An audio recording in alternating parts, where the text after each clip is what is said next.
Here today. A few things on our agenda in Washington, but as we await word of the white smoke coming from the Vatican to see if we have any kind of progress on an agreement, it does give us this pause in time to focus on a really important issue for our country. And so I call to order the hearing of the Subcommittee on Competition Policy, Antitrust, and Consumer Rights. This hearing is titled The Invisible Hand, the Impact of Algorithms on Competition and Consumer Rights. I'd like to welcome our witnesses. I got to say hi to all of you, and also, of course, Ranking Member Lee. Mike and I work together really well and appreciate his work and his staff's work in working with our staff to plan this hearing. In today's digital economy, we are constantly interacting with algorithms. Whether we're shopping online, paying rent, booking a flight, hailing a ride, buying insurance, or looking for a new app to download. Often the products we see, the prices we pay, or the services we receive are determined by an algorithm. And I think even for some of our more astute visitors today to this hearing, and people may be joining us, including Senator Hirono, who just joined us. I don't think when we look at our phones and we see things pop up, that even when we know these algorithms are playing a role, do we really think that we are being manipulated by them? I think we think we're smarter than that, but actually it is happening all the time. And so the focus of this hearing is really what's going on and how it is affecting competition and prices that consumers are facing. In many ways, the services that are built with algorithms can improve our lives. We know that. Algorithms help make sense of vast amounts of information to surface and order search results, identify patterns, and improve products. But algorithms also have the potential to create or exacerbate competition problems. Even when used with the best intentions, algorithms that are built with data that reflect past patterns of bias or discrimination can perpetuate those patterns into the future. And algorithms also are responsible for pushing harmful content to kids. Today's hearing will explore these issues to help Congress understand how to safeguard competition and protect consumers. In October, this subcommittee heard testimony about the potential for competitors to use a third-party algorithm to fix prices in housing markets, driving up the cost of rent and leading to higher vacancy rates. Corporate landlords have figured out that it's better for them and their bottom lines to delegate their pricing decisions to algorithms to push rent so high that some rental properties sit empty rather than offering housing that people can actually afford. And they're doing this not the old-fashioned way by talking to each other, which would be clearly, some of this would be illegal depending on the course of conduct, but they're doing it by delegating it to an algorithm. As I said in October, landlords shouldn't be sharing prices in an effort to boost prices. Instead, they should be competing on price and on quality. Price fixing and other forms of collusion are illegal under the antitrust laws. When competitors that should be competing decide instead to delegate their independent pricing decisions to an algorithm, the result is little more than a sophisticated cartel hiding in code. Whether the conspiracy takes place in a server room or a boardroom shouldn't matter under the antitrust laws. But it isn't clear whether our current antitrust laws are sufficient to stop that practice. Most courts require proof of an explicit agreement to fix prices before condemning the conduct, but that agreement may not exist when a computer is coordinating prices instead of humans. It may even be possible for independent price-setting algorithms programmed to maximize profits to learn to collude on price without any human intervention. Price fixing isn't, of course, the only concern. Dominant platforms can and do use algorithms to preference their own products and services and bury those of their competitors. The United States needs laws that are up to date and as sophisticated as the monopolists we are trying to rein in. That's why Senator Grassley and I have introduced the American Innovation and Choice Online Act. You may have heard about it on TV. There was a lot of ads run against it, hundreds of millions, which is co-sponsored by several members of this committee and is specifically targeted to address this type of anti-competitive conduct by big tech platforms. Dominant firms may also use algorithms to protect themselves from competition. For example, the FTC recently sued Amazon for monopolizing e-commerce markets, in part by surveilling prices across the internet and punishing independent businesses that sell on Amazon's marketplace that offer lower prices anywhere else. This conduct deters price competitions, hurts consumers, and gives Amazon free rein to charge exorbitant fees to small businesses that use its platform.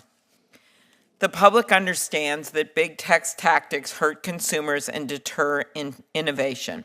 Just this week, a jury in California found Google's App Store policies, allowing it to take up to 30% of a developer's revenue, violate antitrust laws. The Department of Justice has also sued Google for monopolizing the search engine market. The recent trial showed that Google's exclusive contracts, which guarantee its search engine default status, starved competitors of the data necessary to develop competing algorithmic search tools. And because algorithms run on data, the more the companies rely on algorithms, the more they will be incentivized to track consumers to collect data, raising privacy concerns. This is why I've long supported comprehensive federal privacy legislation so that consumers can control how their personal data is being used, including the right to opt out. Moreover, the output of an algorithm is only as good as the data fed into it. Garbage in, garbage out, as they say. This means that if an algorithm is trained on data that reflects racial, economic, or other biases, it can lead to biased or even discriminatory results. For example, after being trained on a company's past hiring data, an algorithmic tool used to screen job applicants weighed two factors most heavily when making recommendations about whom to interview: the name Jared and the interest in lacrosse. True fact. Finally, the proliferation of artificial intelligence and machine learning has the potential to supercharge these issues and to create new ones. That's why earlier this week, Ranking Member Lee and I sent a letter to the Department of Justice and the FTC asking for more information about their enforcement efforts related to algorithms and additional tools they need to do that work. While many of these issues raise tough questions, I think one thing is clear. We need vigilant enforcement of our antitrust laws.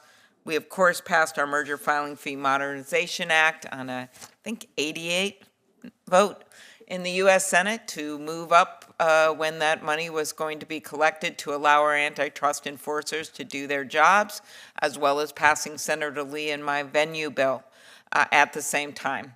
So that is our part. But we know there's so much more we have to do, and that's why we're having this hearing today. I consider this the beginning of this discussion. We know there will be AI legislation coming down the pike. We also know that many other members in the Senate are interested in this as well. So with that, I turn it over to Senator Lee. Thanks so much, Madam Chair. And that was a good day getting that passed, wasn't it? We like that bill. As our economy continues to modernize, algorithms have drawn increased attention as a tool for calculating prices and calculating costs and doing all sorts of things that we would never have dreamed just a few short years ago could be made by reference to or with the assistance of an algorithm. Although algorithms are efficient, they can be used by businesses to collude in setting prices, to reduce the quality of products, and in a way that can perpetuate bias.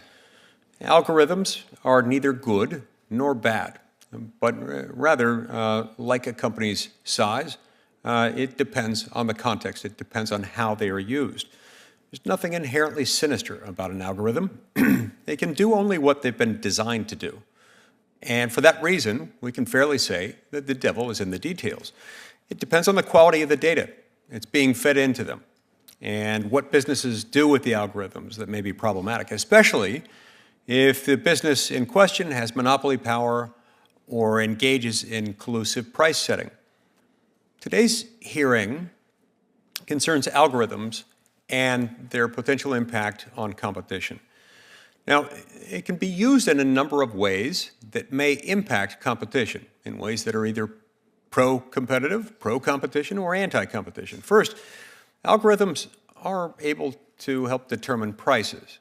Using an algorithm is a much more efficient and, in some cases, fast, perhaps accurate way to set prices rather than engaging in a more traditional price-setting method. For example, consumers experience this when using, just to cite one example, popular rideshare apps.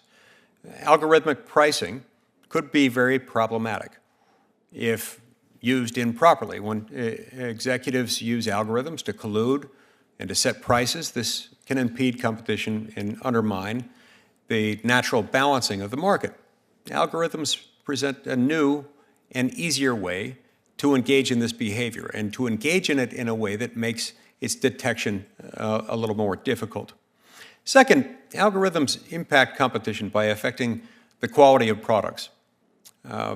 Facebook, Google, TikTok, Twitter, and others have been assailed for the content that their algorithms sometimes produce, alternatively restrict or throttle or advance or silence or partially mute.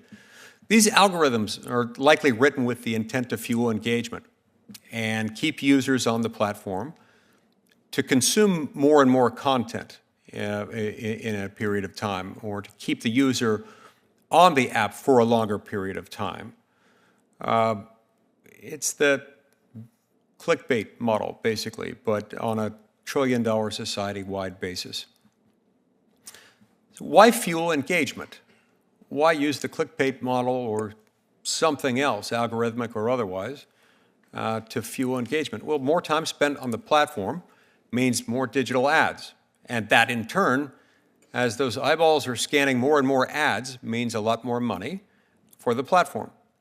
Now, Google and Facebook are a digital advertising duopoly, rife with all sorts of conflicts of interest. Those conflicts enable what basically amounts to insider trading, exacerbating the monopoly rents that Google and Facebook already collect, and further incentivizing those companies to keep people on their platforms for as long as possible. Breaking up the ad tech stack is an important first step towards reining in the power of big tech platforms and making sure that they don't use algorithms in an anti-competitive, predatory, harmful manner. Additionally, big tech companies have exploited algorithms to exert their market position in order to push content, perpetuate bias, and control expression, speech, and even elections. This even applies to what our children are viewing online. We can all agree, I think, that this is bad when it specifically happens to children, especially when big tech pushes inappropriate content to underage viewers, whether teenagers or, in many cases, much smaller children.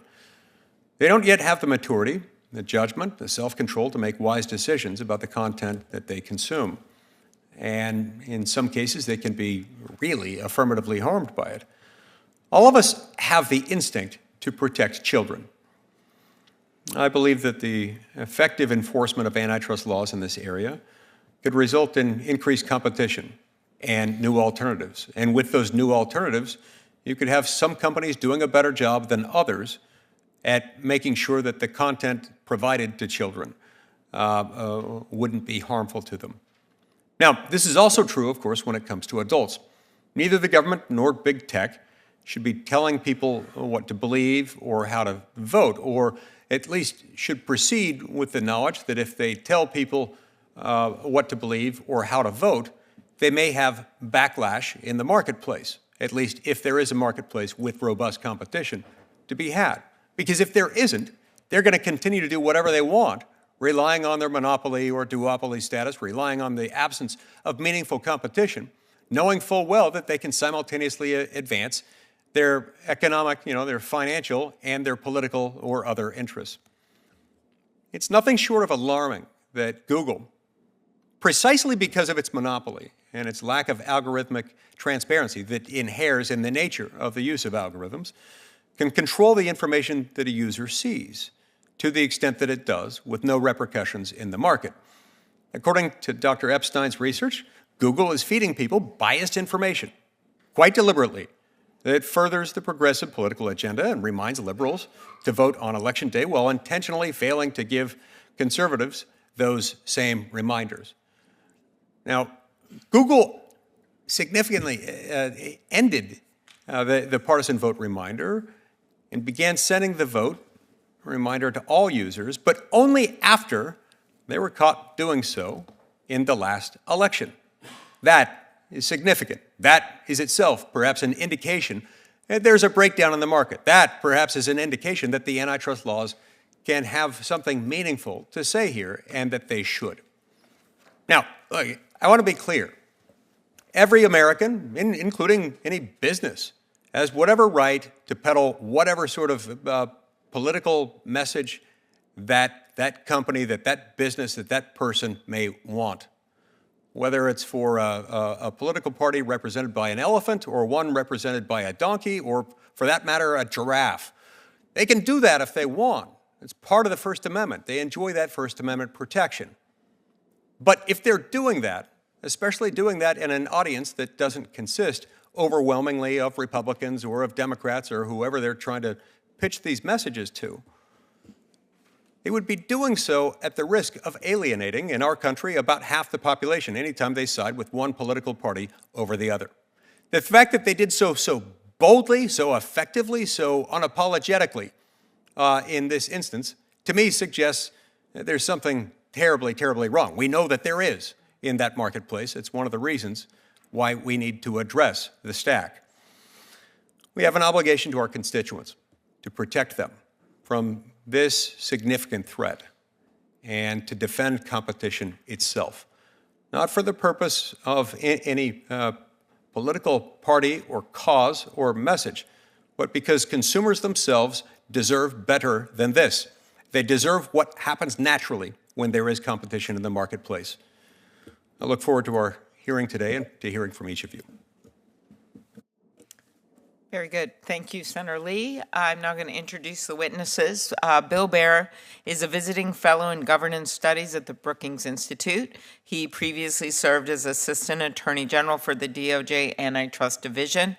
Previously, he was a partner at Arnold & Porter and headed up the firm's antitrust practice group. He was also the director of the FTC's Bureau of Competition. Damon Hewitt is the president and executive director of the Lawyers Committee on Civil Rights Under Law. Previously, he was an attorney at the NAACP Legal and Educational Defense Fund and served as executive director of the Executives Alliance for Boys and Men of Color. Dr. Robert Epstein is a senior research psychologist and co-founder of the American Institute for Behavioral Research and Technology. He is the former editor-in-chief of Psychology Today and is the founder and director emeritus of the Cambridge Center for Behavioral Studies. He has taught at several universities. Sarah Myers-West is the managing director of the AI Now Institute, where she researches topics at the intersection of artificial intelligence, society, and policy. She is also a visiting scientist at the Network Science Institute at Northeastern University. She was formerly a senior advisor on AI at the Federal Trade Commission. Last but not least, Roger Alford is a professor of law at the University of Notre Dame Law School, where he focuses on topics at the intersection of international business and the law. Previously, he served as Deputy Assistant AG for International Affairs at the DOJ Antitrust Division. All right, so now we're going to swear you guys in. You never know, people on algorithms. You gotta swear.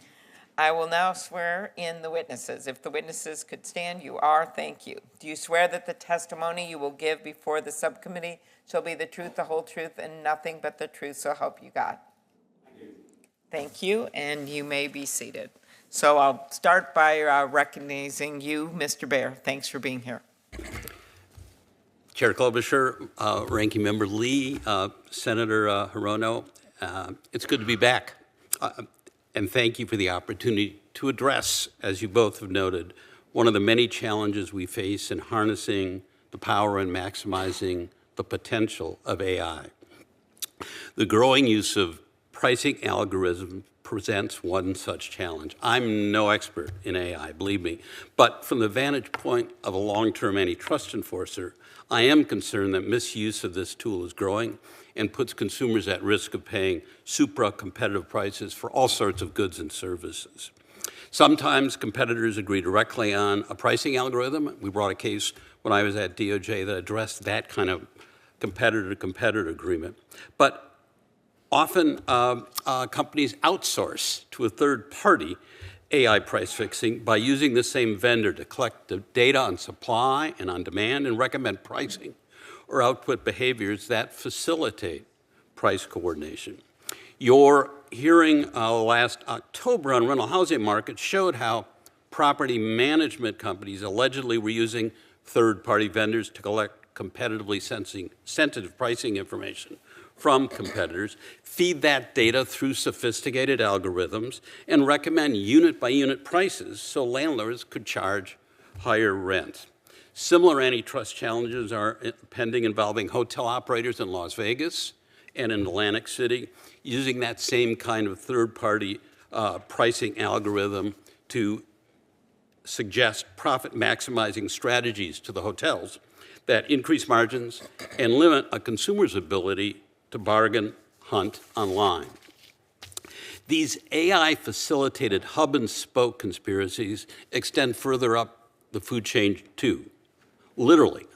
This fall, DOJ and 6 attorney generals, including those from Utah and Minnesota, charged AgriStats with operating an information exchange that obtained sensitive price and output information from turkey, chicken, and pork producers, analyzed the data, and provided feedback that allowed these competitors to reduce output and increase price with confidence that their competitors would do the same.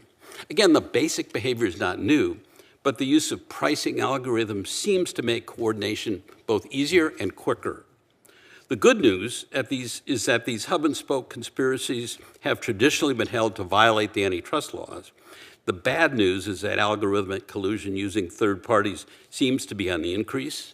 Detection is not easy, and AI makes success more likely. But my big worry is whether our current antitrust jurisprudence can handle fact patterns where the machines learn how to collude with little or no human involvement. An unlawful agreement under Section 1 of the Sherman Act requires a showing of a meeting of the minds between rivals, a conscious commitment to a common scheme. At the same time, the courts have held that consciously parallel behavior, sometimes called tacit collusion, is not enough to violate Section 1. Courts require plus factors, proof that something more than parallel unilateral action was afoot. But what if competitors individually develop pricing algorithms that set profit maximization as the goal, and machine learning leads to pricing outcomes that result in widespread oligopolistic pricing in markets where discounting previously was the norm? I think about the 1983 War Games movie. There, a young computer nerd played by Matthew Broderick hacks into the supercomputer controlling the U.S. military's nuclear arsenal and activates a game called Global Thermonuclear War. He thinks it's just a game, but the computer, the Whopper, treats it as the real thing and takes actions that trigger escalating responses from the then Soviet Union. We are on the brink of thermonuclear war until Broderick directs the computer to play tic-tac-toe. In seconds, the Whopper, this is the 1980s, runs every series of possible moves, learns that the game is unwinnable, and stops the escalation. I worry about an algorithmic pricing scenario where companies individually write code that simply instructs the machine to profit maximize. The machine gathers public pricing info from competitors, learns in nanoseconds that price competition is a losing strategy, and it stops discounting and stabilizes prices. Does the industry-wide implementation of pricing algorithms that predictably lead to such a result, even without direct communication between competitors, constitute an illegal agreement under Section 1? That's a little unclear under current law. So what can be done? My written statement makes a couple suggestions. First, enforcers need to determine whether my doomsday scenario is actually a real-world concern. One way to do that is in merger investigations to make sure they use second request to see how the pricing algorithms employed by merging parties react to each other's pricing decisions. In addition, the FTC could use its authority under Section 6B of the FTC Act to do a deep dive into selected industries and better understand the prevalence and real-world impact of pricing by algorithm. The FTC potentially could employ its unfair methods of competition authority under Section 5 to challenge use of AI that results in anti-competitive outcomes, even if the evidence is not sufficient to show an agreement in violation of Section 1. In addition, companies need to monitor the pricing behavior of their machines, just as they are responsible for the actions of employees that lead to anti-competitive results. Finally, Congress, I think, should consider legislation that addresses the growing risks to competition posed by algorithmic pricing, either as part of this broader effort to set guardrails for the use of AI, or antitrust-specific legislation that holds competitor responsible for the knowing use of pricing algorithms that they know or should have known results in tacit collusion and reduced competition. Thank you. Very good. Thank you. Mr. Hewitt, we challenge you to cite a 1983 movie. Go ahead. I've seen that movie, and it's a very good film. Good afternoon, Chair Klobuchar, Ranking Member Lee, Senators Hirono and Welch, and others in absentia. My name is Damon Hewitt, President and Executive Director of the Lawyers Committee for Civil Rights Under Law, where our mission is to ensure that Black people and other communities of color have the voice, opportunity, and power to ensure that all the promises of our democracy are made real and not just words on paper. As technology grows in this country and plays a growing role, our work has expanded to include what we call digital justice. We're looking at the intersection of racial justice, privacy, technology, focusing on the ways that predatory data practices, discriminatory algorithms, and other online harms disproportionately impact consumers of color. Across our economy, algorithms are used to make decisions about all aspects of our lives, determining who can rent a house, who can get a loan, who can get a deal, and consequentially, who cannot.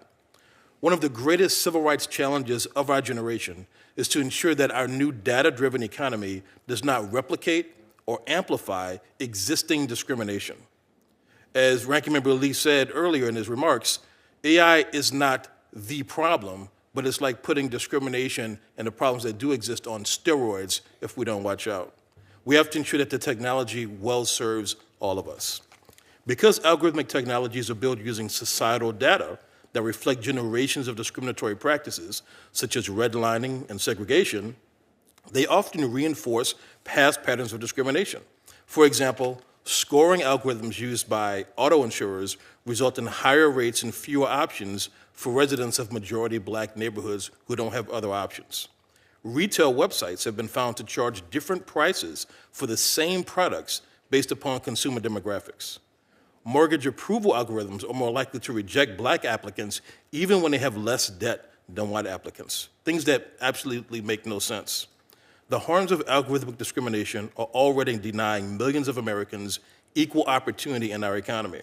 Instead of aiding consumers, AI tools often create gross distortions in the marketplace, reflecting exclusion rather than fairness for consumers, and creating closed doors in the virtual world that have discriminatory effects in real life. In my written testimony, I cataloged dozens of examples showing how algorithmic systems harm Black communities and other communities of color. Left unchecked, These harmful impacts will continue to grow as AI becomes ingrained in every aspect of our daily lives. Senators, my message today is simple. The tools of the future are locking us into the mistakes of the past, but it does not have to be that way. Congress must act quickly to enact legislation that can ensure algorithmic systems are safe, effective, and fair for all consumers. Now, we faced similar challenges in this country before to unlock opportunity.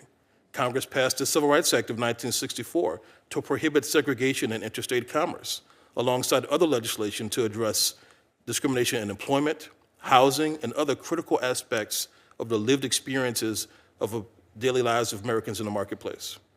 Today, the mass accumulation of personal data and the use of algorithmic technologies call for a return to our civil rights legacy to ensure that everyone has an equal opportunity in the new digital marketplace and fair access to the information, goods, and services it enables.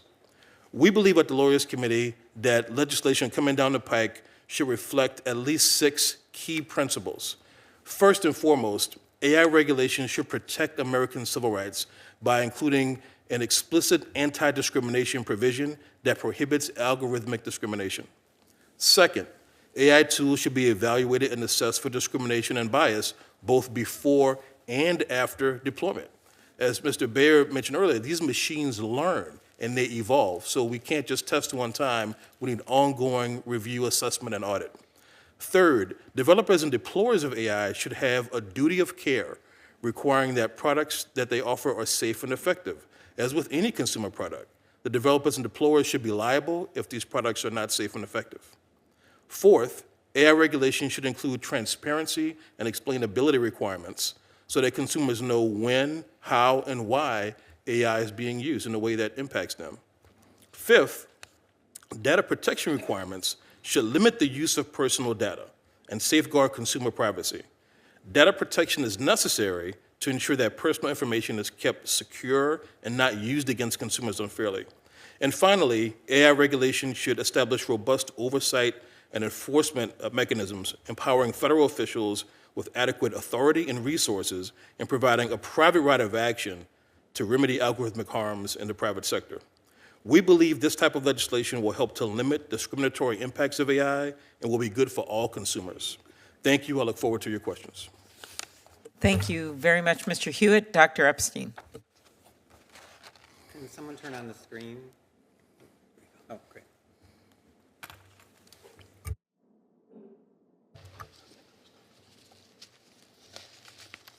Ms. Klobuchar, who's one of my very favorite of Americans' leaders because she's one of the few members of Congress who has never taken a dime from Google.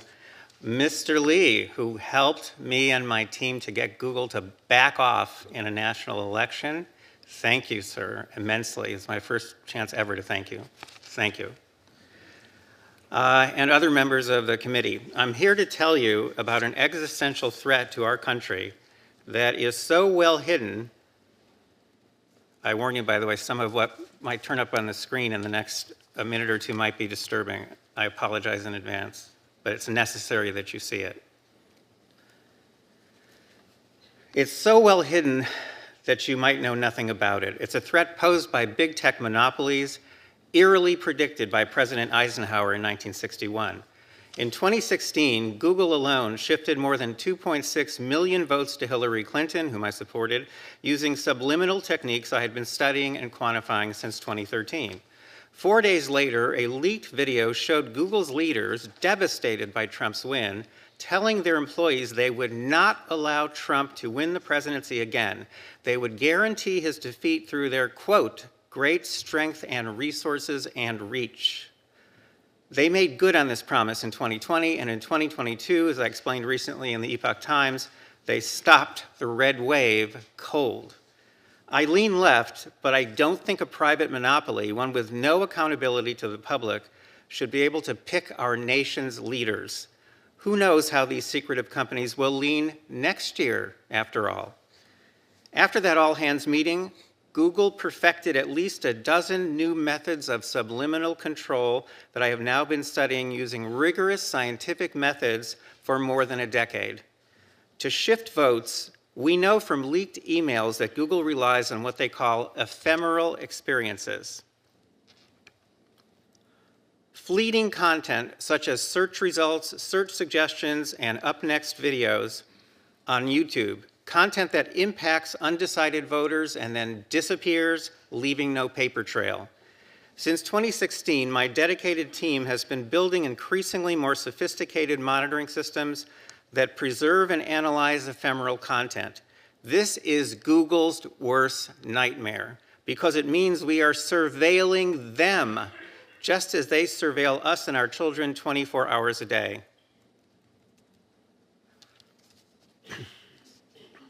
In other words, we are giving you, our nation's leaders, the ammunition you need to finally hold Google and other tech companies accountable to the public. Our research, which we publish in prestigious peer-reviewed journals, allows us to measure the power big tech has to shift votes, while our monitoring systems let us see whether these manipulations are actually being used. In one case so far, we shared our data with Senators Lee, Johnson, and Cruz. They sent a strong letter to the CEO of Google, which ceased some of its election manipulations that very day. It turned off the political bias in its search engine and stopped sending partisan go vote reminders on its homepage. Through our monitoring, we detected those changes the moment they were made. We preserve ephemeral content through the computers of a representative sample of real voters. One must monitor through the computers of real people because big tech sends out personalized content. To see what they're sending people, you must look over the shoulders of real people, just like the Nielsen company does with television viewers.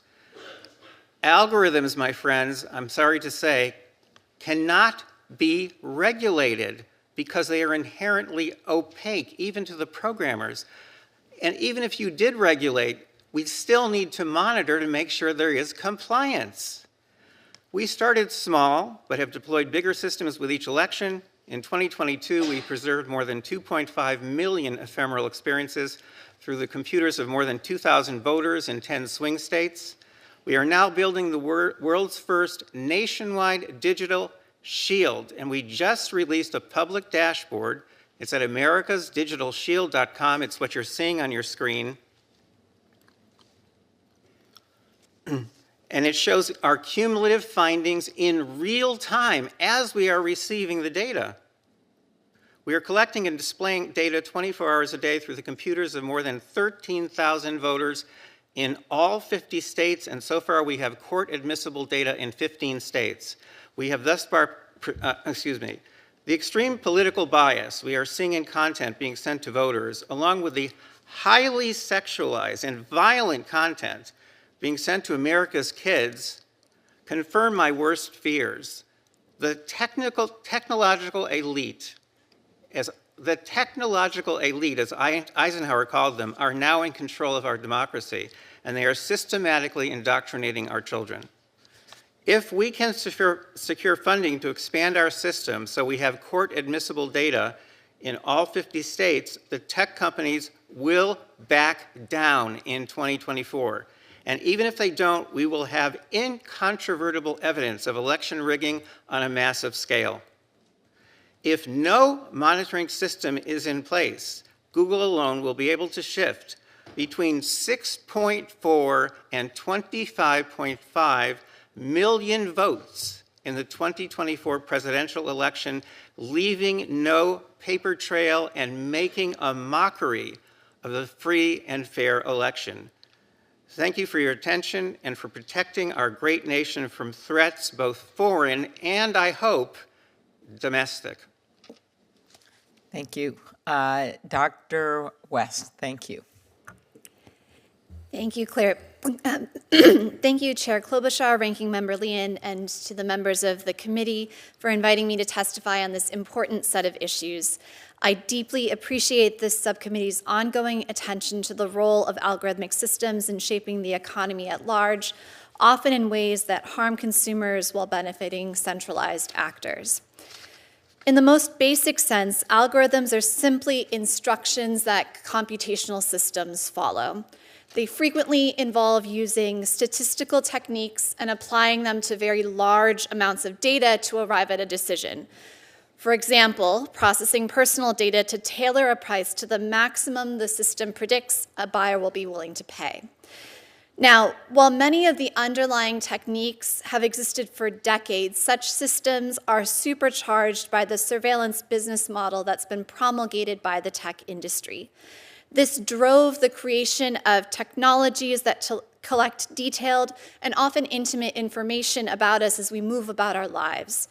This business model produced information and power asymmetries that have profound societal effects. Now, firms that are positioned at key choke points in the economy are best positioned to leverage data in a manner that is harmful both to competition and to consumers. This creates extended potential for collusion in markets where this otherwise would not be possible. This is most visible when we see systems go awry, like when the price of hand sanitizer spiraled at the start of the pandemic. But frequently it takes shape in more invisible ways that are harder to identify from the outside. And my fellow witnesses have identified several examples in real estate and car insurance. This works the other way around too, though. For example, Dr. Vina Dubal has studied the use of algorithmic models to determine the wages of rideshare drivers, which effectively has served to drive down their take-home pay across the board. What this means is that people are being placed in a dual bind. On the one side, they experience personalized pricing that extracts as much money as possible from them, and on the other, algorithmic wage discrimination that drives down their pay. This is one reason why it's particularly crucial that we address concentration among the firms producing and deploying algorithmic systems. Another is to mitigate the risk of creating single points of failure that could have ripple effects throughout the economy. Over-reliance on the same algorithmic model can present imminent risks to financial stability. And these risks are not only posed to financial markets, but the more broadly a single system is used, the greater the consequences could be across housing, credit, payments, transportation. We all know that algorithmic systems are not infallible. To the contrary, where investigators have looked under the hood, they often find that the underlying data on which these systems are being trained is flawed, and this leads to widespread errors in decision-making. Think about the frustration of having an insurance claim be denied just because the evaluator on the other side was in a rush or hadn't had their coffee yet this morning. We can think of algorithmic systems as taking each of those individual decisions and replicating them at massive scale, often with little to no scrutiny before they've been commercially deployed. We've granted a staggering amount of power to the scant few firms that have the data and computational infrastructure required to develop and deploy algorithmic systems, and we've given up consumer sovereignty in the process. The opacity of algorithmic systems also makes effective enforcement all the more difficult. By denying the public information about how algorithmic systems are affecting their lives, each of us lacks the information that we would need to be able to understand whether a decision's accurate, to whether we have means to seek remedy or how to push back. And this is why effective regulatory intervention that foregrounds bright line measures is particularly needed in this moment. To conclude, there are 3 paths forward that I'd like to particularly highlight. One is we need to use existing enforcement mechanisms to ensure strong oversight of algorithmic systems and robustly enforce the agencies that have the existing authority. We already have a range of laws in place that can be applied to anti-competitive and harmful uses of AI and algorithmic systems, and we need to make sure that our enforcers have what they need to meet that challenge. Second, we need specific bright line rules to curb AI use where it has demonstrated harms to consumers and to competition. As an example, the passage of a federal data privacy law, including a strong data minimization mandate, should be an urgent priority here. Lastly, we need legislation that will tackle the market structure and gatekeeper power of dominant digital platforms, which hold an unprecedented amount of economic and political power. Thank you very much for your time, and I look forward to your questions. Thank you. Professor Alford. Chairman Klobuchar, Ranking Member Lee, members of the committee, thank you for inviting me to testify today to discuss the impact of algorithms on competition. Let me begin by just saying that this is a matter that is both a global concern and a matter of bipartisan concern. When I was at the DOJ, I traveled the world, and it was rare to go to an antitrust conference where there was not discussion about the monopolization abuse of big tech companies. Likewise, here in the United States, the Trump administration and the Biden administrations and almost every state attorney general have filed landmark antitrust litigation against big tech. Both Senators Hawley and Senator Klobuchar have written books expressing grave concern about big tech abuse of power. Senators across the political spectrum have expressed this concern. In my written statement, I provided quotes of different senators from this committee, and unless you look at the footnotes, it's hard to know which side they're on in terms of their expression of concern. Much of the concern relates to how big tech has harnessed algorithms to exert market power like never before in history. Despite the obvious benefits of algorithms, which we can all concede, their emergence creates enormous risks for the abuse of monopoly power and is a facilitating factor in collusion between competitors. The algorithms themselves recognize that they pose a risk to competition. When I typed in the query, "How do algorithms harm competition?" ChatGPT unabashedly confessed to me that algorithms can harm competition in several ways, and then it offered a half dozen different ways that algorithms can be harmful.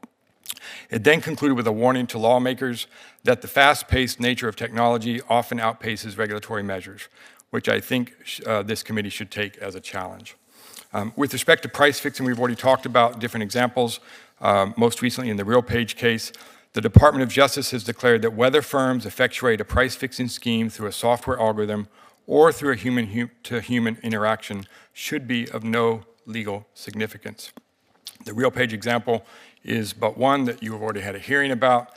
Other examples in price fixing, we know from 2016 that there was a criminal investigation and prosecution of sellers on Amazon Marketplace that led to a conviction with respect to price fixing through algorithms.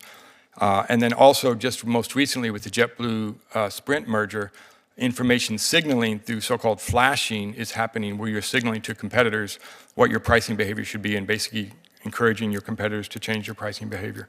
All of those are examples of different types of price fixing through algorithms.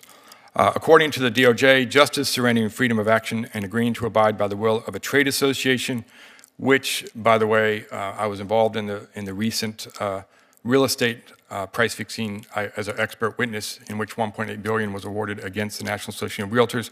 We know that following the trade association rules should be viewed as and frowned upon. The same is true with respect to algorithms. Concerted action by an algorithm and reliance on a joint algorithm generates price collusion.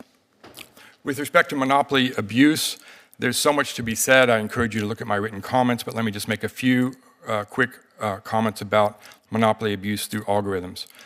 In the Federal Trade Commission's complaint against Amazon, Amazon algorithms detected if a seller offers a lower price on any other online store anywhere on the internet, and it would punish those sellers on Amazon by disqualifying the seller from utilizing the add to cart or the buy now button. I don't even know how to buy anything on Amazon without the add to cart or the buy now button. But if you do have any price competition anywhere, then you basically will be taken off of that opportunity. And in Amazon's words, when they do that, the sales of those sellers tank. With respect to Google search litigation, I think we've all been riveted by the recent litigation that's happened here in DC against Google on search. We know that Google denies competitors the opportunity to scale. That was the essential argument what was happening with respect to those revenue sharing agreements. Google wants consumers to reach the conclusion that their competitors are inferior. They use a less polite word than that. And it will spend billions to control upstream inputs to deny its competitors the opportunity to improve. How it does so is simple. Search algorithms require query and click data to train the algorithms to improve search quality results. And in 2021, Google paid over $18 billion to Apple, or 36% of its mobile annual ad revenue, to be the default search engine of Safari. And we know what happened with Bing in terms of their search capabilities. Their mobile search capabilities are far inferior to their desktop. Finally, with respect to Google ad tech litigation, We know that Google uses algorithms to rig auctions in the digital advertising marketplace. Because of Google's involvement and dominance on the buy side and the sell side and the exchanges, and in the middle, it has information advantages and uses those advantages to exploit it to its own benefit. My time has run out. Let me just conclude with a recognition that both Senator Lee and Senator Klobuchar had one great success last year, and that was the State Antitrust Venue Act. And I just want to thank you for that. We finally are back in Texas after 2 years of languishing in New York because of the work that you've done. And that's been a significant impact on the litigation that we've been pursuing against Google. And then finally, the legislation that was attempted last year, the America Act of S-1073, I think that is a great solution. It's attempting to do much of what the litigation is trying to do, and I commend you for that legislation as well. Thank you.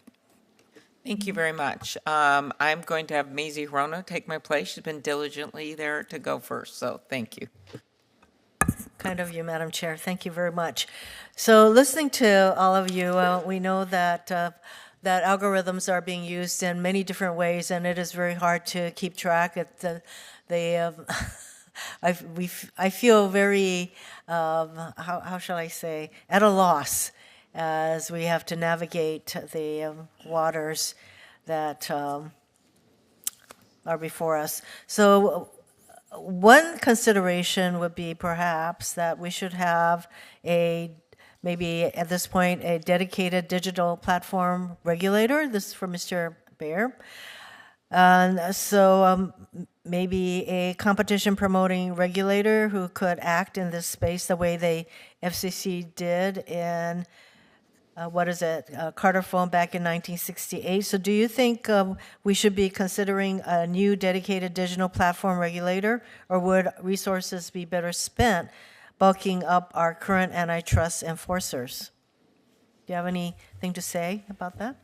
I always have things to say on just about everything, whether they're thoughtful or not. I do think that serious consideration ought to be given to a digital regulator. Whether that's a better idea than simply enhancing the FTC's authority to do it is, it seems to me, an open question. One of the cynical observations I'd make is we've seen companies like Facebook, Meta, Google, others say, just tell us what the guardrails are.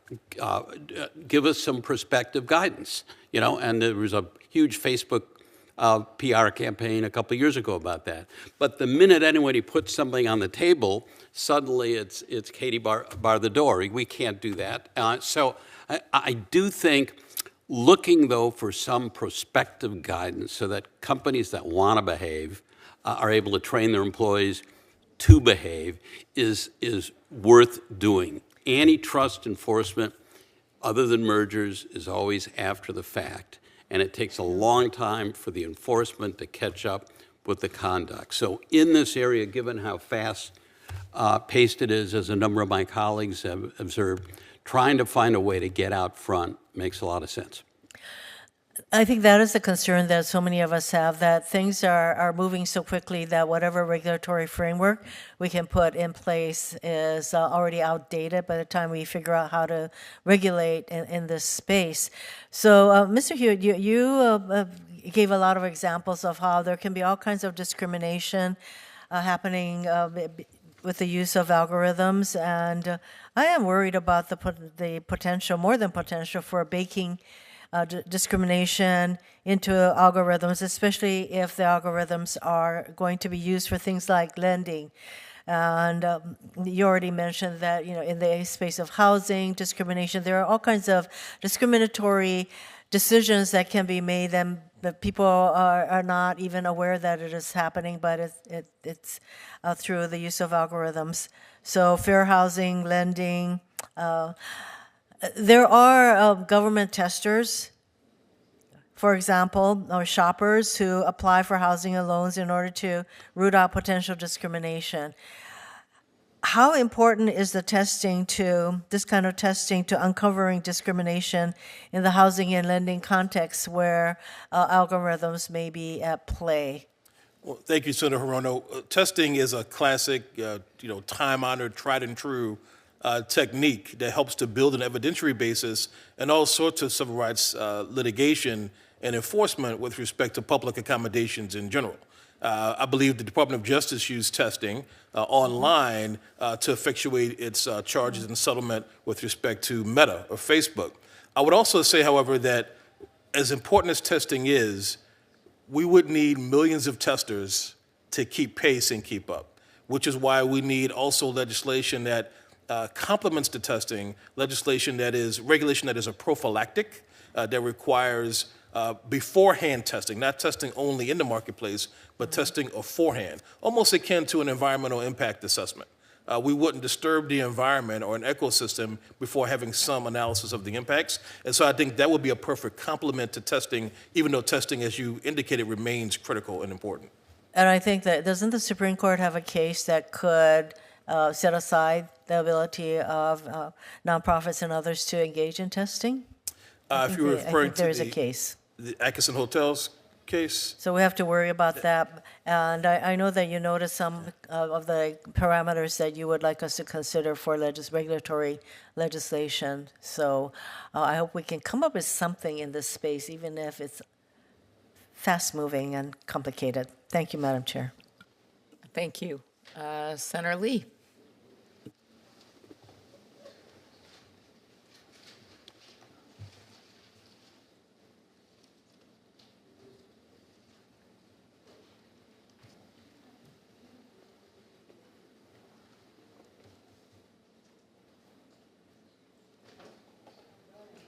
Do like an Olympic commentary when they're saying, well, he's preparing now, he's coming down to the floor. Thanks so much, Madam Chair. I really enjoyed your opening statements. Thank you for that. Professor Alford, I want to start with you, if that's all right. In 2024, both the DOJ and the state attorneys general are going to have trials regarding Google's abuse of its monopoly power, specifically in the ad tech market.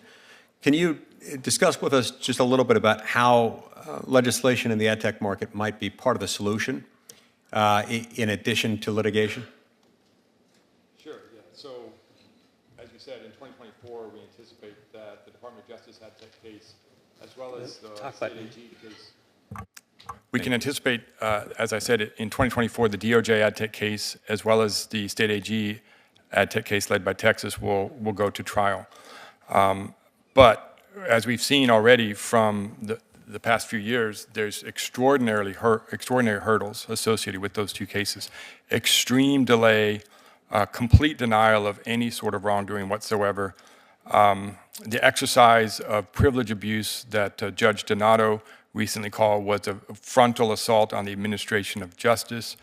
And so we know that and even if there is success, the likelihood of a full structural remedy that would actually correct the market in the way that it should is a best case scenario.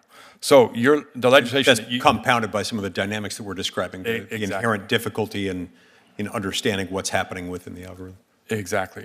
So the legislation that you proposed, S-10783, the America Act, goes to the heart of the concerns in the DOJ litigation and in the state AG litigation, which is to recognize the conflicts of interest. To have one company or a set of large companies have a control over the buy side, control over the sell side, and control over the exchange in the middle, and basically use that information to advantage itself and to harm its own clients is just fundamentally problematic. It's not the kind of thing that we see in other markets. And so the bill that you've proposed is essentially attempting to get at that issue, particularly for the very largest ones. With respect to the middle tier companies, your legislation tries to do something which is essentially provide more transparency, obligations to act in the best interest of their clients rather than their own interests. So it's a very salutary development, and I hope that there's hearings and votes on that legislation. So in other words, would it be fair to say that, existing authorities, enforcement and litigation under existing authorities may well be capable of addressing the problem in this particular environment with algorithms and what you can use them to do in the marketplace?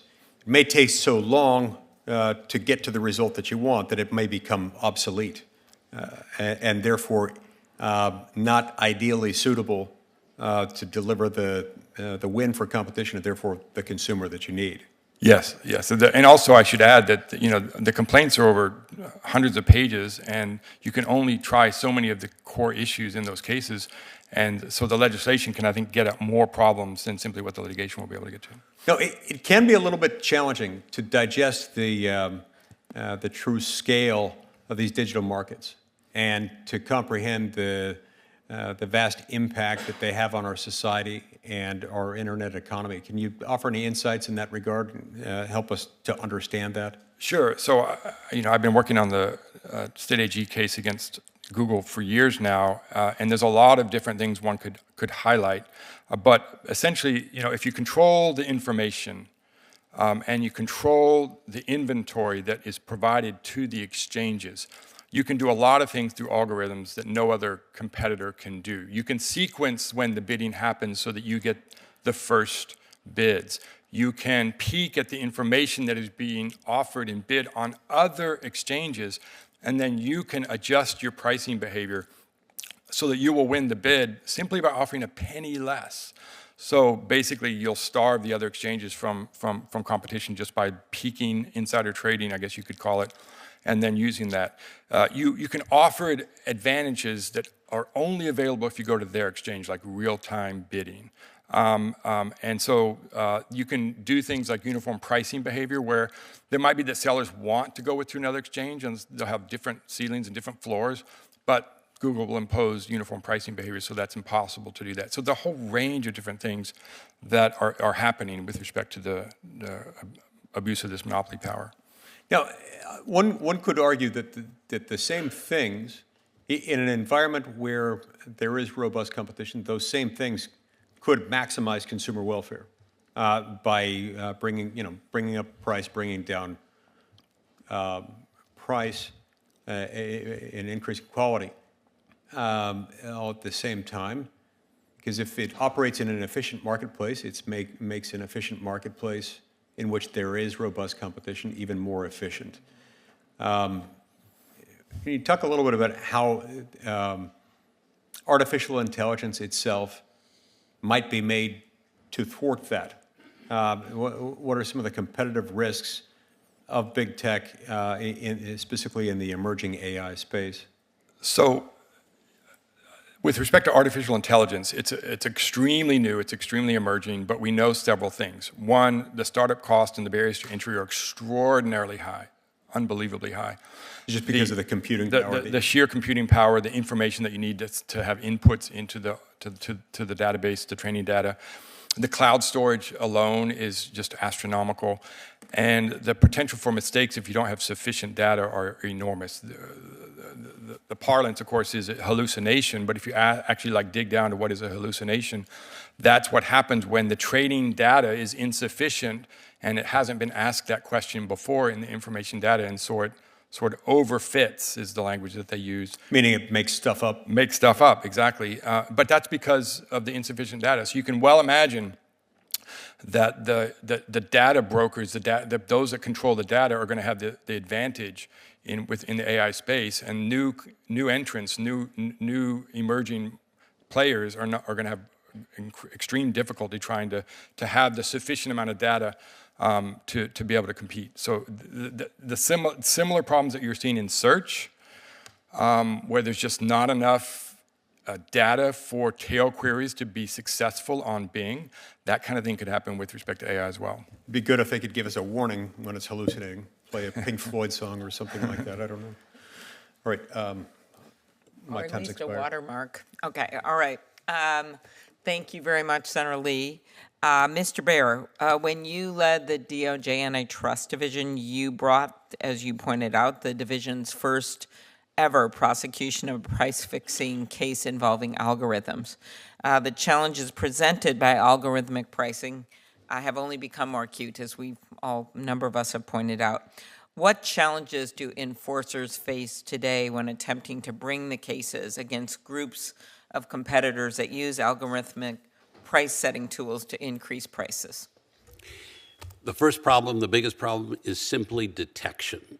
This case we brought in 2015 involved two sellers of poster art on the Amazon marketplace. They apparently concluded that there was too much price competition. They got together, the two companies in London, and wrote code that would basically, when anyone searched for poster art, these two would pop up in random order, but always at the same price. That's hard to detect. How do we find it out there? I think it's fair to assume that one of the companies did an internal audit, found out it was involved in this scheme, and came in and ratted themselves out. That doesn't happen all the time. In fact, it happens very little of the time. So it is really. And you also don't always have the two people writing code in London. They're just. So what are they doing now? So that's the worry, as I talk about in my testimony, is that you may be able to get to the same result if everybody just writes code that is roughly comparable, and the machines who can gather data in nanoseconds can figure out that cutting price over the long run is a losing strategy. And so the worry is independent decisions by firms in the same market may result in massive spread of anti-competitive pricing. That's the big worry. That's because they're able to. So they don't really want to reduce prices. So they, even though that's what competition is about, the reason you reduce prices to get more customers, but they can figure out through the algorithms, where they don't really need to increase the prices. Is that where it is?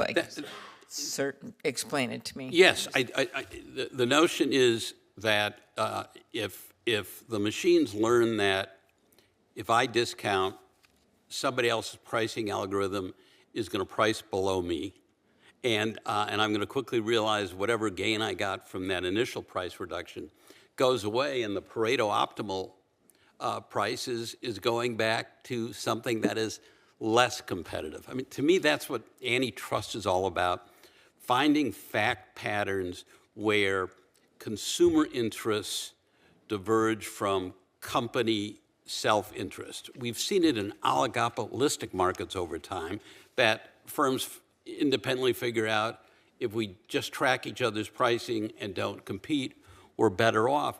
With pricing algorithms, it's quite possible, rather than having a concentrated 2, 3, 4 firm market, that the algorithms themselves, the machine learning, will enable everybody to figure out price cutting isn't good for the bottom line, even though it is good for consumers. So how can Congress ensure that courts properly evaluate cases involving the algorithmic price fixing, where an agreement's difficult to prove? So I think in the first instance, as I said in my testimony, I think the antitrust agencies need to develop the data that establishes this is going on. Antitrust law evolves through common law, and to point out situations that aren't reached by the current interpretation of what constitutes an agreement, what are the plus factors from which a court can infer a meeting of the minds, the knowing use of the same kind of pricing algorithm, if we can demonstrate that's going on and it has an impact, we can, as enforcers, encourage the courts. But it may well be that's not going to be enough. And it may well be that there needs to be legislation. It's a subtle tweak to Section 1 of the Sherman Act, but that basically directs the courts to take into account the anti-competitive impact of common use of pricing algorithms in the same market. Yeah, we tend to be able to handle subtle tweets better than other things, so thank you. The FTC, Mr. Alford, recently sued Amazon for illegally monopolizing e-commerce-related markets. Part of the allegations center on Amazon's use of price-scraping tools and algorithms that punish small businesses relying on algorithms, on Amazon, not algorithms, for setting lower prices off of Amazon. Can you explain how these anti-discounting pricing algorithms harm competition and increase prices? Yes, so the Amazon complaint, I think, is incredibly well-written and useful, and they talk about a variety of different behaviors, but with respect to the algorithmic behavior, I think there's two key things to note. One, and both of them is with respect to sellers and the way sellers behave on the Amazon platform and then off the Amazon platform. With respect to on the Amazon platform, it monitors what third-party sellers are doing. And anytime a third-party seller on Amazon lowers the price, then Amazon will match that price exactly. And the reason that they do that is because they want to make sure that third-party sellers don't get any sort of increase in market share. And then it basically dissuades any, there's no incentive to lower your prices because whatever price you offer, Amazon's going to go down. And they're going to beat you in a big way when they do it. So that's right. So that's they have the information. That's the first thing that they do. That they basically disincentivize any sort of price competition to increase market share. The second thing they do is what I said already in my opening remarks, and that is they eliminated under pressure the price parity clauses in the contracts, and yet they create a punishment mechanism for Amazon where if you sell your product on a third-party website, including perhaps your own website, your own company website, at a price lower than what is available on Amazon, then they're going to punish you by preventing you from accessing the key feature that everyone uses to buy stuff on Amazon, which is the buy now or the add to cart feature. You can't get on there if you offer a lower price on Target or Walmart or any other website online. And the result of that, because of 98% of all Amazon sales use an add to cart and buy now feature, the sales of those third-party sellers tank. In my written remarks, I said that it's like Amazon in this respect is like the predators in the sci-fi movie A Quiet Place, if we're going to use movie references, where they seek to destroy any Amazon seller that dares to utter the sound of price competition. Very good. Very good. And I mean, one of the extraordinary things about that complaint and the FTC, I thought that when they put it out there, it was pretty understandable, actually. One of the things that just stuck with me was that 50% of the small business revenue is going to them, because they have no choice and they have to advertise. Mr. Hewitt, another issue related, algorithms can perpetuate past patterns of bias and discrimination, which you well illustrated in your testimony. This can result in fewer options, higher prices for historically underserved consumers. What commercial uses of algorithms concern you the most when it comes to perpetuating bias and discrimination against underserved consumers? Thank you, Senator Klobuchar. I would say housing and auto insurance are two that really stand out. And housing in particular, the mortgage market. I mean, so many Americans are priced out these days, ostensibly because of housing stock availability and also interest rates. But even when folks are trying to get a loan, we've seen research indicating that when algorithms determine what mortgage rate should be, that we see prospective home buyers of color essentially blocked out and iced out. It creates this big distortion in the market.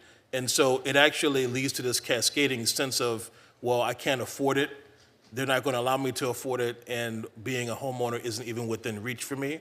With respect to auto insurance, there are companies that have tried to use geographic location as the means to determine what types of rates you will receive. And so if you think about if you happen to be a black person living in a majority black neighborhood, you're going to get sometimes higher rates quoted for you than somebody who lives in a neighborhood just a mile away.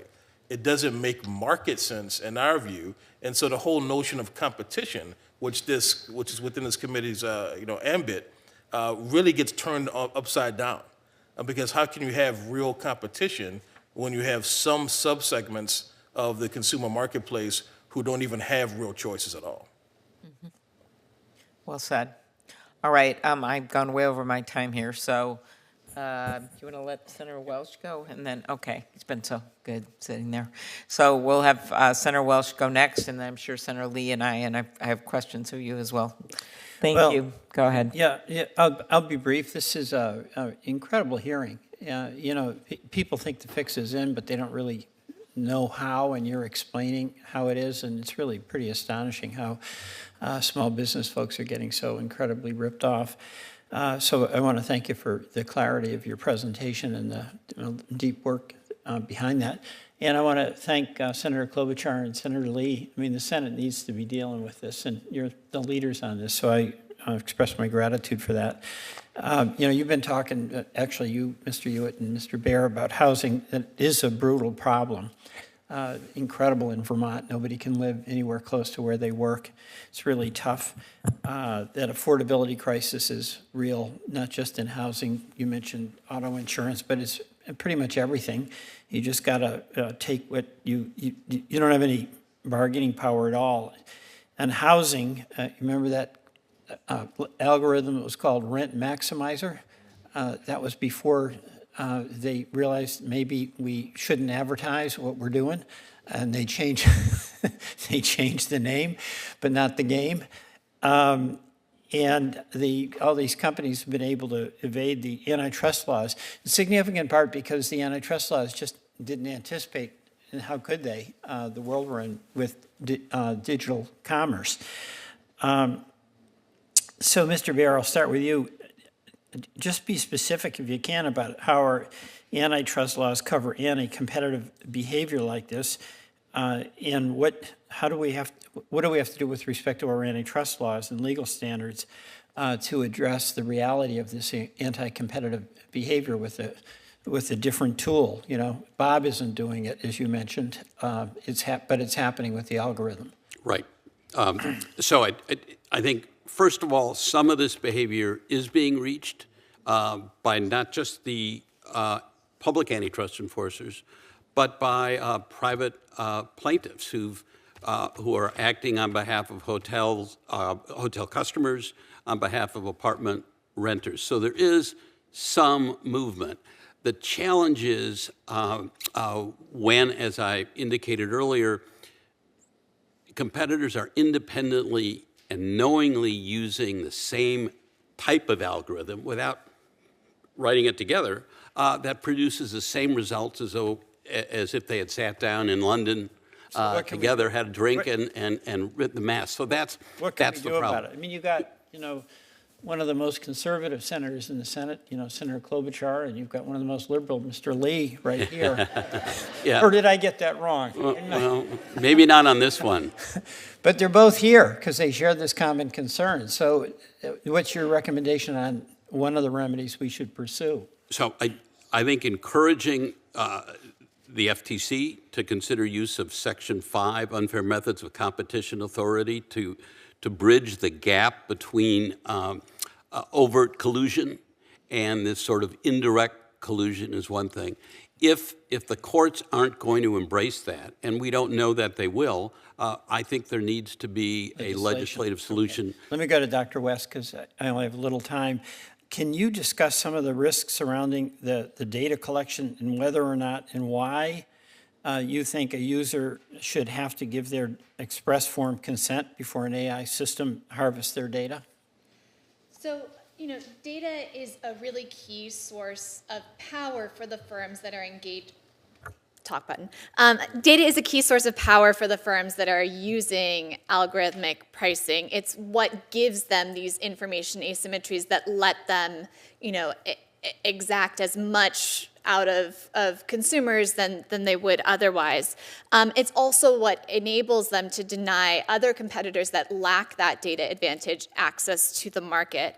So, given this, there's a feedback loop in that it creates strong incentives for firms that are utilizing these tools not only to leverage the data that they have, but to continue to collect and retain as much data as possible. And that's why bright line rules like data minimization are particularly key. Thank you. Mr. Hewitt, can you discuss the impact of collecting mass user data, especially without receiving that informed consent that Dr. West is talking about? How does that affect lower income communities?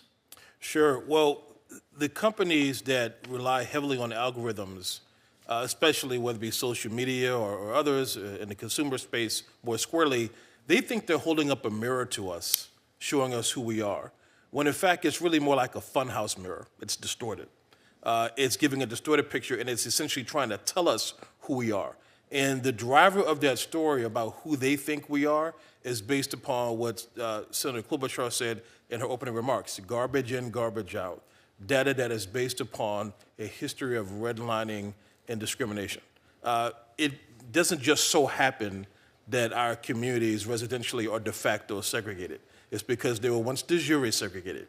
It's because of prohibited redlining practices, and now we have digital redlining. That's essentially is what's been happening. And so if all of our data is based upon explicit or structural discrimination, then we can't make that be the driver of all reality going forward.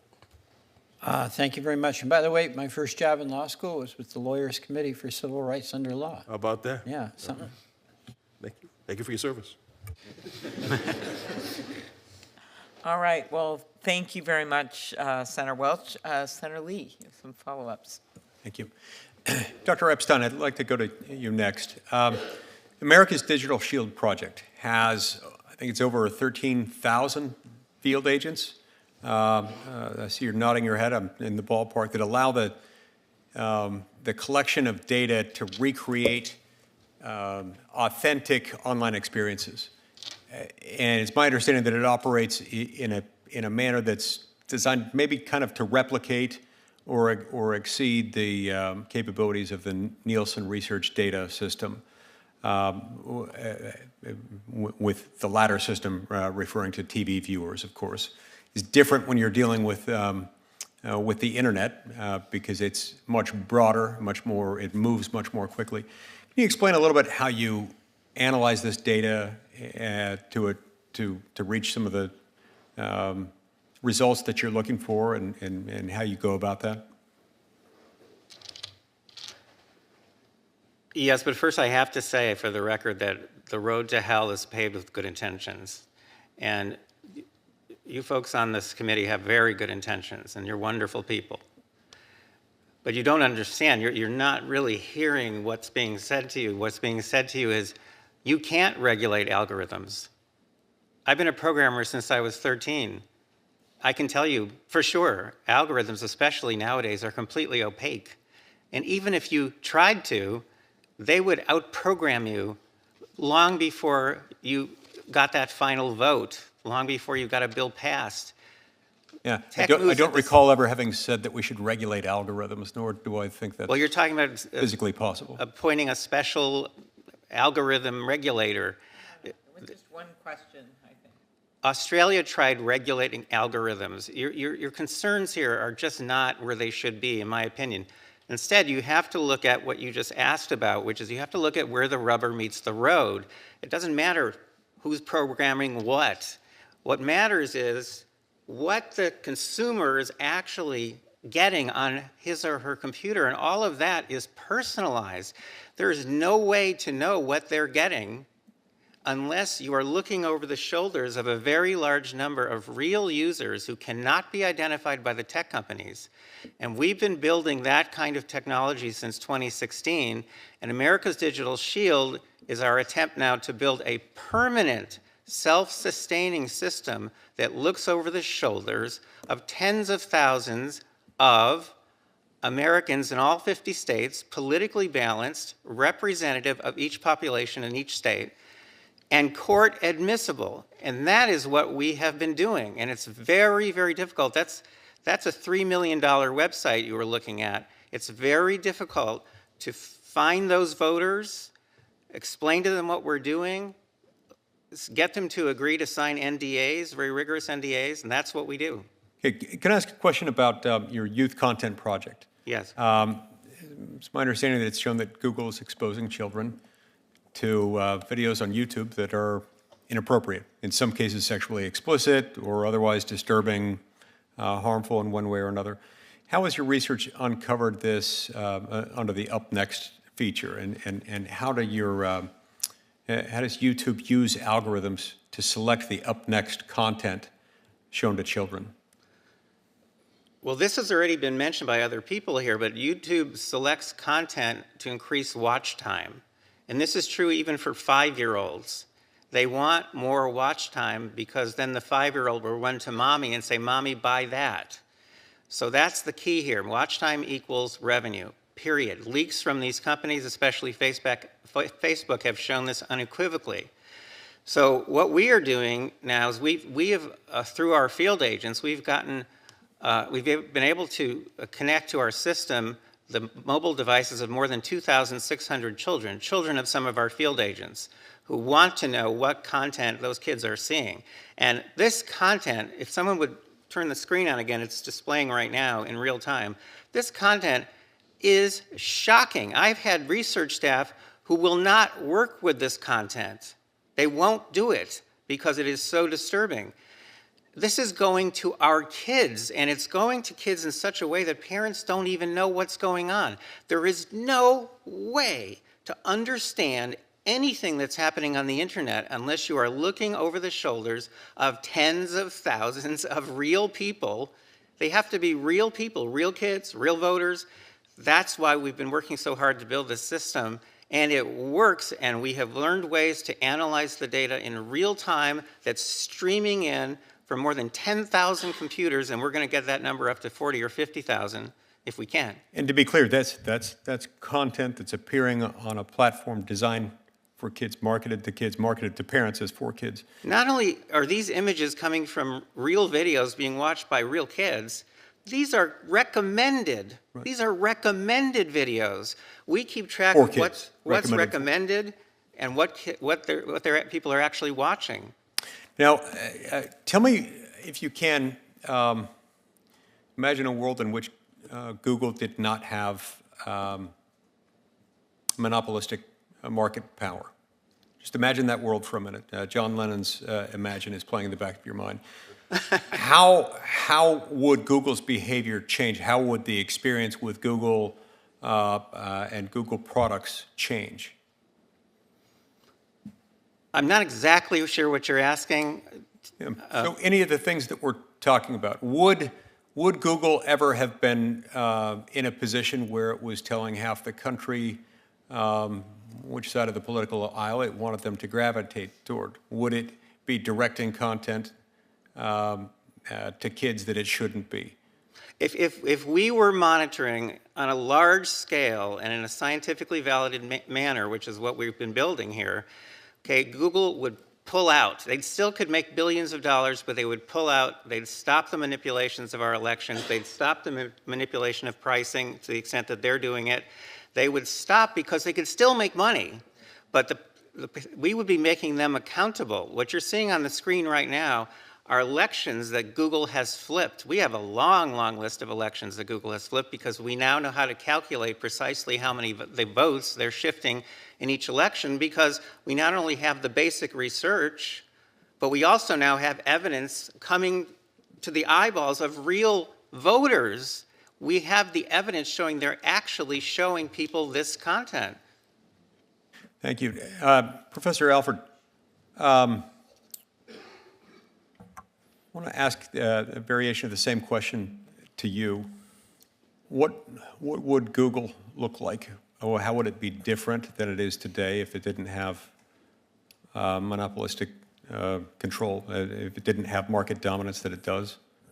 Yeah, let me just respond to his comment if I can as well. He says the road to hell is paved with good intentions, but also the road to heaven is paved with good intentions as well, I think. And you cannot regulate algorithms, but you can identify where the incentives are, and you can address concerns about conflicts of interest, and you can create structural relief for the largest companies and impose duties of the best interest duties and things like that on the medium-sized companies. So you can do things to address the incentives, even if you can't regulate the algorithms directly. The answer to your question— It's not the algorithm that you're really after. It's the incentives. Wanting to regulate. Yeah, gotcha. Exactly. But to answer your question, if there was competition, genuine competition in the marketplace, then companies would do the best that they can to increase their market share and address all of their audiences in a way that was respectful of them, right? They would engage in behavior that increased the chances of them maintaining the audience, because if the audience is upset with you, they'll go somewhere else. We know with other markets where there are price competition or quality competition or viewpoint competition that individuals migrate to those other alternatives, right? And so I think the fact that there's not sufficient competition in these marketplaces means that they do what you said, which is they abuse their own clients. And they wouldn't do that if there was genuine competition. Thank you. Okay, thank you very much, Senator Lee. I guess I'd start out with you, Dr. West, of sort of this area of what we can do, and no one is serious that we're going to look over at people's algorithms and the like and be in their homes. To the opposite, we want to get more privacy regulation and control their rights on their data, and we also want to protect kids more. There's many upgrades we can make to those laws, but right now we're focused on the competition piece of it. And Dr. West, one idea that would be helpful, I think, to figure out what's going on is to allow more transparency. We were talking about the opaqueness of this. How can increased transparency help protect consumers from anti-competitive conduct by algorithms? And of course, we had this bill, Senator Coons and I and others, about allowing researchers to know what's going on. Dr. West. Absolutely. I think it's a great question. So for one, given the domains in which algorithmic systems are being deployed, it's particularly important that consumers know when algorithmic systems have been used in making decisions that are shaping their lives, their access to resources, their life chances. And that's a step towards addressing the significant information asymmetries that give dominant firms their power. But it's also clear that transparency won't be enough, because often these systems are used by those with greater power on those with comparatively less power. Think about in the workplace, in real estate, where we're applying for housing in a concentrated market. There may not be an option to opt out or to seek remedy. And that's why complementing transparency mandates with strong enforcement of our existing laws and other bright line measures is going to be especially important to protecting both consumers and competition. Okay, very good. And would you like to add anything else about other issues that have been raised here? I would just concur with Professor Alford that you can regulate companies, and we should regulate tech companies in particular. Yes, as you know, we haven't done we passed things out of this committee, and Senator Lee and I passed the venue bill, which allows state AGs to do more, and we've given some more resources to our enforcers. But so far, getting these through the floor in both houses has eluded us in terms of putting some guardrails in place, and I think that the time is passing here, and we have to get this done.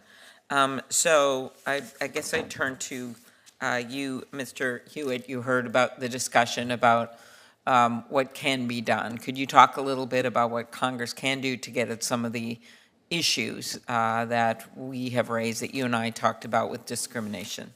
Sure. Well, transparency, Senator Klobuchar, is certainly part of it. We also need something that, frankly, could trigger an incentive to do the right thing, and that is potential liability. That's where when Senator Lee was he paused and he said, "What if Google didn't have?" And then you said a monopoly, which is true and a very valid question. I thought you were going to say, "What if they didn't have immunity from any lawsuit?" Because that, to me, something Senator Graham has been pushing for a long time.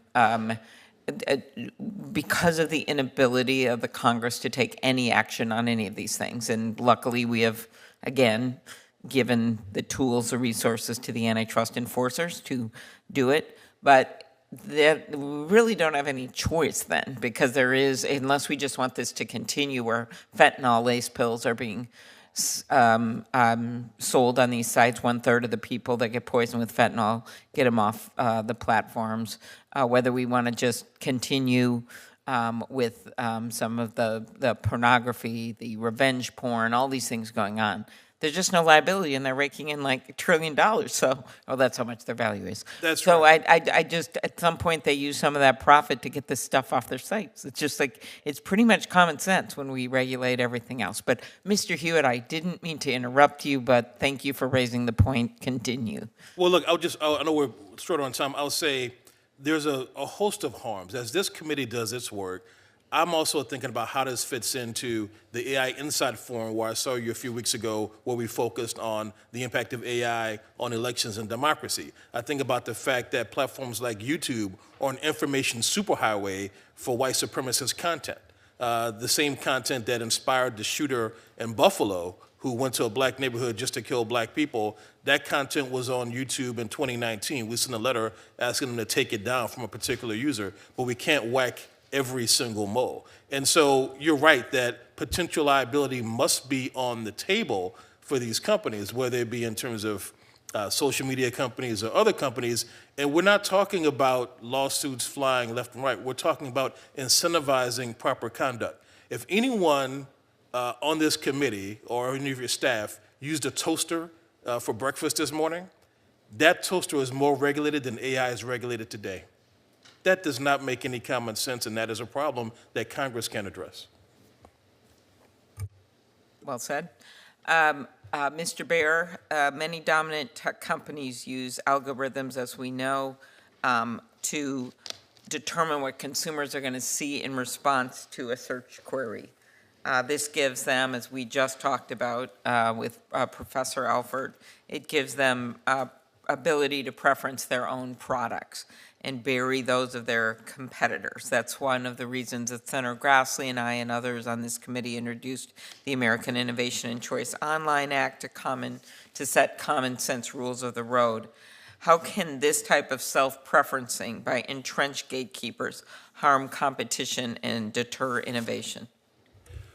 Well, if people are locked in, if companies, the platforms have market power, if they are essential to communicate with consumers, that gives them the power to exclude rivals, to preference their own products, to extract rent from people to get placement on the website that disadvantages those who want to compete. People have talked about the Amazon complaint by the FTC, which I agree is a very thoughtful, plain English description of some of these bad behaviors, but this notion that you can penalize people that price lower on sites other than Amazon, that tends to be a most favored nations thing where the rising tide inappropriately lifts all boats up to the same price. Amazon, too, according to that complaint, can basically penalize and does penalize firms that find a less expensive way of delivering the product to a consumer, not using Amazon's Prime delivery service. As you noted earlier, and that a company that is on Amazon, and you need to be Amazon because it's a dominant provider, they basically get a whole lot less of the price a consumer is paying for the product or service they're buying. And if you can't offer it for less anywhere else, we have this situation that your legislation would address that would stop those dominant firms from profiting off their dominant position. Thank you. Here's an interesting one, Ms. West. So we've always assumed that these price-fixing cartels are likely to form in highly concentrated industries, right? Because they're the ones that they tend to be able to say, okay, let's just fix this price, and then there aren't other people out there, so we're going to make a lot of money. But algorithms actually can expand the number of industries in which price fixing can occur. How does the use of algorithms and artificial intelligence potentially expand the types of industries where price fixing can take place? So, as you've noted, historically we would look for cartel-like behavior in markets where there's either a small number of players, making it easy for them to coordinate with one another, or where all of the key firms are selling the same kinds of products. It would be too hard to coordinate behavior otherwise. But what algorithmic systems do well is they enable firms to deal with complexity.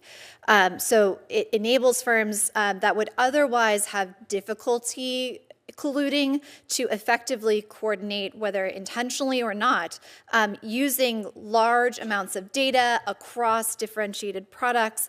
And the effect that this has is to extend the potential for collusion into places where it otherwise would have been near to impossible to execute in practice.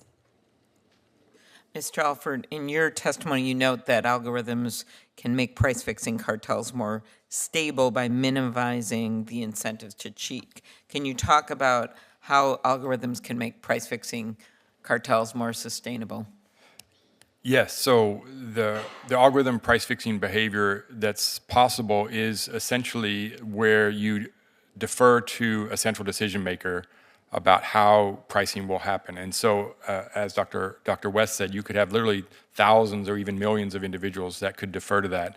And the stability then would be decided because there's deference to a central decision maker that can make that, and then there's stabilization that can happen as a result of that.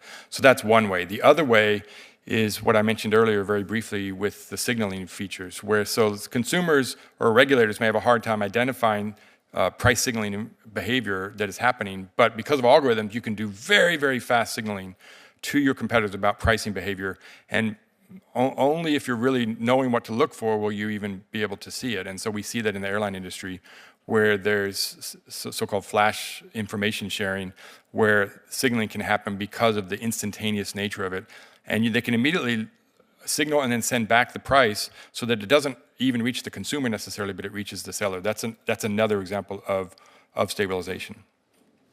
Very good. Senator Lee, you have any other? Okay, good. This has been actually really helpful for all of us because, and I like some of the ideas that you've all had, the transparency, looking if there's some changes we need to make to the laws that could be very tailored to the price fixing focus. We know with AI in general, Mr. Hewitt, and with the algorithms that there can be all kinds of discrimination based on past information that just is putting you in a place, and this has been proven time and time again when people have done experiments with it, that we cannot be. And so I think we know in that grouping of changes we're going to make, I think there's a lot of possibility to be looking at this as well. So as hard as this all seems, as my colleagues expressed, I actually see some potential for us to move on this on a bipartisan basis because of the fact that we're going to be doing a bunch of stuff on AI, and this kind of gives us because it's so closely linked, not the same, but linked, it kind of gives us some possibilities to move there or to do a separate thing, as Senator Lee and I have done successfully in the past, a special thing that's focusing on the on algorithms and what that means. And I just think just to stand by and think we're not going to do anything, my favorite example was your example, Mr. Hewitt, about the toaster. And, we do major deals about dressers that are falling down, which is a legit thing that killed kids, right? But these things right now are killing so many kids a day from them getting hooked or on drugs or other things that they're getting off these platforms. And for us to just do nothing is just would literally be a dereliction of duty. So that's why I think we're just starting to see change. Certainly the public is with us, at least a jury of our peers of 12 people were with us on one day. And the cases are moving and all of that. And my plea, as I do in almost every hearing, is that the companies, who I know have people out there, other people, that they, many of them, that they listen and that they think of how we can work on these things to actually put some guardrails in place. Because otherwise they're leaving us with no alternative but the legal system and lawsuits. And I think there is a better way to go here. Okay? Anything else you want to add? No, thank you for being here. This is a great hearing. Learned a lot from you. Thanks. Okay, we are going to keep this record open for 1 week, and the hearing is adjourned. Thanks.